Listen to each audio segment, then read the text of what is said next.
కాళేశ్వరంతో కోటి ఎకరాలకు నీళ్లు ఒక అందమైన అబద్ధంగా మారిపోయిందా అంటే అవుననే సమాధానం వినపడుతోంది. ఇప్పుడు ఎన్నాళ్ళు కూడా కాళేశ్వరం వల్లే తెలంగాణలో అధిక వరి పంట సాగు సాధ్యమవుతుందని చెప్పుకొచ్చిన బీఆర్ఎస్ మాటలు కేవలం అవి వట్టి మాటలే అని తేలిపోయింది. తెలంగాణ ఆవిర్భావం తర్వాత ఎన్నడూ లేని విధంగా తెలంగాణ వరి పంట సాగులో రికార్డు సృష్టించింది. గతంలో లేని విధంగా రికార్డు స్థాయిలో వరి సాగు అయింది. కాళేశ్వరంతో సంబంధం లేకుండా ఈ ఏడాది ఏకంగా 1,53,00,000 టన్నుల ధాన్యం ఉత్పత్తి అయింది.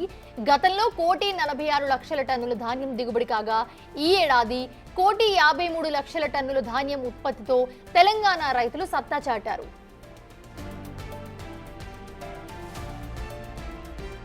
కాళేశ్వరంతో సంబంధం లేకుండా అధికంగా పండిన వరి పంటపై హర్షం వ్యక్తం చేశారు సీఎం రేవంత్ రెడ్డి. ఇది రైతన్నలు సాధించిన విజయంగా అభివర్ణించారు ఆయన. ఇది తెలంగాణ రైతుల శ్రమ అని ట్వీట్ చేశారు. వారి శ్రమ, చెమట, కష్టం ఫలితంతోనే ఇది సాధ్యమైందన్నారు.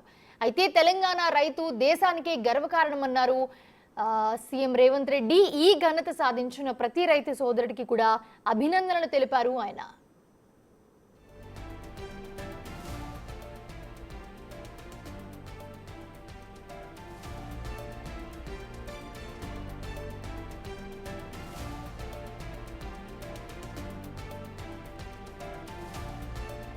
ఇక ఇన్నాళ్ళు కాళేశ్వరం వల్లే తెలంగాణలో వరి సాగు పెరిగిందన్న బీఆర్ఎస్ తప్పుడు ప్రచారం పటాపంచలైందన్నారు సీఎం రేవంత్. కాళేశ్వరంలో భాగమైన మేడిగడ్డ కుంగి నీటిని నిల్వ చేసే పరిస్థితి లేకపోయినా, ఎన్డీఎస్ఏ సూచన మేరకు అన్నారం, సుందిళ్లలో నీటిని నిల్వ చేయకపోయినా తెలంగాణలో వరి సాగు అధికమైందని తెలిపారు.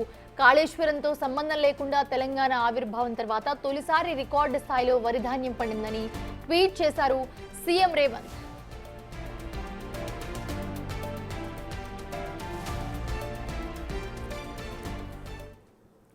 రైట్, ఇదే అంశానికి సంబంధించి మనతో మాట్లాడడానికి ఎడిటర్ ఇన్ చీఫ్ పివి గారు మనతో లైన్లో ఉన్నారు. శ్రీనివాస్ గారు నమస్తే అండి. ప్రస్తుతం చూస్తున్నాము, ఇది ఒక శుభ పరిణామం అనే చెప్పాలి. ఎందుకంటే రేవంత్ కూడా రైతులందరికీ అభినందనలు తెలిపారు. సో కాళేశ్వరంతో 1,00,00,000 ఎకరాలకు నీళ్లు ఒక అబద్ధమనే తేలిపోయింది దీంతో. సో నీళ్లు లేకపోయినా కూడా ఉన్న వాటితో ఎంతో అధిక దిగుబడి సాధించారు రైతులు. ఎలా చూడొచ్చు అంటారు దీన్ని? ఖచ్చితంగా ఇది తెలంగాణకు ఒక గర్వకారణం. తెలంగాణ రైతాంగానికి ఇది వాళ్ళ శ్రమకి, ముఖ్యమంత్రి గారు ట్వీట్ చేసినట్టుగా వాళ్ళ శ్రమకి, వాళ్ళ యొక్క పట్టుదలకి ఇది ఒక ప్రామాణికంగా చూడాలి. తెలంగాణ రైతాంగం కృషి చేస్తే, వాళ్ళు పట్టుబడితే, శ్రమ చేస్తే, పట్టుదలగా వాళ్ళు సాగు చేస్తే ఉండే ఫలితం ఎలా ఉందో ఇది నిరూపించబడ్డది. దానికి తోడుగా ప్రభుత్వం ఏదైతే గత కాంగ్రెస్ అధికారంలోకి రాకముందు ఎన్నికల మేనిఫెస్టోలు సన్నాలకి 500 బోనస్ ఇస్తామని ప్రకటించినటువంటి ఎన్నికల మేనిఫెస్టోలో ప్రకటన, దాన్ని ఈ ఖరీఫ్ నుంచి అమలుకి సర్కార్ పూనుకుంది. రేవంత్ రెడ్డి సర్కార్, కాంగ్రెస్ ప్రభుత్వం పూనుకోవడంతో రైతాంగం కూడా సన్నాల వైపు మొగ్గు చూపారు అనేటువంటిది ఒక అంశం. దాదాపుగా మనం చూస్తే కనుక 66.77 లక్షల ఎకరాల్లో ఈ సాగు అయింది ఈ ఖరీఫ్ లో. అంటే 66.77 లక్షల ఎకరాల్లో వరి సాగు అయితే దాంట్లో మేజర్ షేర్ అంటే 61% సన్నాలు పండించారంటే, అంటే కాంగ్రెస్ అధికారులకు రాకముందు మేనిఫెస్టోలో ప్రకటించినటువంటి బోనస్ ఫలితంగా రైతాంగాల్లో కొంత ఆశలు చిగురించడం, అదేవిధంగా సన్నాలు పండిస్తే ప్రపంచ మార్కెట్లో కానీ దేశ మార్కెట్లో కానీ సన్నాలకు విపరీతమైన డిమాండ్ ఉంది. మరోవైపున ప్రభుత్వం కూడా రేషన్ షాపుల ద్వారా సన్న బియ్యాన్ని మేము సరఫరా చేస్తాము అనేటువంటిది ప్రకటించింది. ఒక పక్కన బోనస్ ఇవ్వటమే కాకుండా మరోవైపున పేదలు తినేటువంటి రేషన్ దుకాణాల ద్వారా ఇచ్చేటువంటి బియ్యం ఏదైతుందో దొడ్డు బియ్యం స్థానాల్లో సన్నాలు మేము సరఫరా చేస్తామని మేనిఫెస్టోలో ప్రకటించినటువంటి ప్రకటన కూడా ఉంది. ఈ కాంటెస్ట్ లో రైతాంగం సన్నాల వైపు మొగ్గు చూపారు. 500 బోనస్ ప్రభుత్వం ప్రకటించి అమలు చేస్తున్నటువంటి తరుణంలో 500 ప్రభుత్వం అనేటువంటి పరిస్థితి వచ్చింది. అంటే ప్రభుత్వానికి అమ్మితే 500 బోనస్ వస్తుంది, కానీ ప్రభుత్వానికి అమ్మకపోయినా లాభం వస్తున్నటువంటి పరిస్థితుల్లో రైతులు వ్యాపారులకి అమ్మేస్తున్నటువంటి స్థితి కూడా కనపడుతుంది. ఆ రకంగా మనం చూస్తే 2018లో కనుక చూస్తే 40.41 లక్షల ఎకరాల్లో సాగైతే, 20లో 52.51 లక్షల ఎకరాల్లో సాగైతే అది క్రమంగా పెరిగితే ఇవాళ 66.77 లక్షల ఎకరాల్లో దాదాపుగా 153 లక్షల టన్నుల వరి ధాన్యం పండింది. అంటే ఈ ఖరీఫ్ లో చూస్తే కనుక 153.00 లక్షల టన్నులు ఉత్పత్తి అయింది. అంటే దాని ఫలితం మనకు కనపడుతుంది. అంటే ఇప్పటిదాకా వరి సాగు పెరిగింది అంటే దానికి కేవలం ఒక గత కారణం అనేటువంటి చెబుతూ వచ్చారు. మరి ఎన్నికల ముందే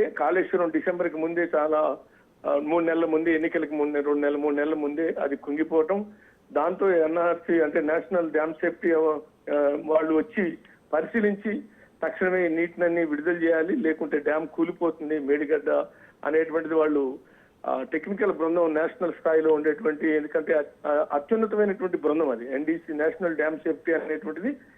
వాళ్ళు టెక్నికల్ గా అన్ని రకాలుగా ఎక్స్పర్ట్స్ వాళ్ళు వచ్చి చూసి ఏమాత్రం ఆలస్యం చేసిన డ్యామ్ కి ప్రమాదం ఉంది అనేటువంటి దాంతో వాళ్ళు ప్రకటించడం, వాళ్ళు రిపోర్ట్ ఇవ్వటం, ఆ రిపోర్ట్ ఆధారంగా సునీళ్ళ కానీ అదేవిధంగా మేడిగడ్డ కానీ వీటిల్లో ఎక్కడ కూడా అన్నారం కానీ ఈ 3 బ్యారేజీల్లో నీళ్లు నిల్వ చేసే పరిస్థితి లేదు. బుగ్గలు వచ్చినాయి, అదేవిధంగా డ్యామ్ కుంగిపోయింది, మేడిగడ్డ అయితే ఒక పిల్లర్ కుంగిపోయింది. ఈ కాంటెస్ట్ లో నీటిని నిల్వ చేయలేని పరిస్థితి. నీటి నిల్వ చేస్తేనే మేడిగడ్డలో నిల్వ చేసి ఎత్తిపోసి సుందీళ్ళకి, సుందీళ్ళ నుంచి అన్నారానికి, ఆ తర్వాత ఎస్ఆర్ఎస్పి దానికి మిడ్ మానేర్కి ఇట్లా ఎత్తిపోయాల్సిన పరిస్థితి పంపింగ్ చేయాలి. కానీ నీటి నిల్వే లేని పరిస్థితుల్లో ఇవాళ భూగర్భ జలాలు కావచ్చు, వర్షాలు కానీ లేదు ఇతర కాలువల ద్వారా ఉన్న దాంట్లోనే ఎస్ఆర్ఎస్పి కానీ మిడ్ మానేర్ కానీ వీటిల్లో గత ప్రభుత్వాలు నిర్మించినటువంటి, అంటే కాంగ్రెస్ అధికారంలో ఉన్నప్పుడు, రాజశేఖర రెడ్డి అధికారంలో ఉన్నప్పుడు నిర్మించినటువంటి డ్యాంల ఆధారంగా, చెరువుల ఆధారంగా, కుంటల ఆధారంగా, కాలువల ఆధారంగా పండిన పంటే. ఎందుకంటే మేడిగడ్డ కాళేశ్వరం అనేది ఈ దఫా పెద్దగా ఉపయోగపడలేదు అనేటువంటి ఒక ఇది మనకు ప్రాక్టికల్ గా కనపడుతున్నటువంటి అంశం. శ్రీనివాస్ గారు, ఇప్పుడు మీరు చెప్పినట్టే ఈ నేపథ్యాన్ని చూసుకుంటే బీఆర్ఎస్ వాళ్ళు ఇప్పటివరకు ఏదైతే చెప్పారో కాళేశ్వరం వల్లనే తెలంగాణలో అధిక వరి పంట సాగు సాధ్యమవుతుంది అని చెప్పుకొచ్చింది ఇప్పటివరకు బీఆర్ఎస్, మనకు కూడా తెలుసు. బట్ రికార్డు స్థాయిలో లేకుండానే ఇప్పుడు రైతులు ఒక వండర్ క్రియేట్ చేశారని చెప్పొచ్చు. సో నిజంగా ఇప్పుడు బీఆర్ఎస్ చెప్పిన మాటలు కానీ ఇప్పటివరకు చేసిన వ్యాఖ్యలన్నీ కానీ పటాపంచలైనవి అనుకోవచ్చా దీంతో?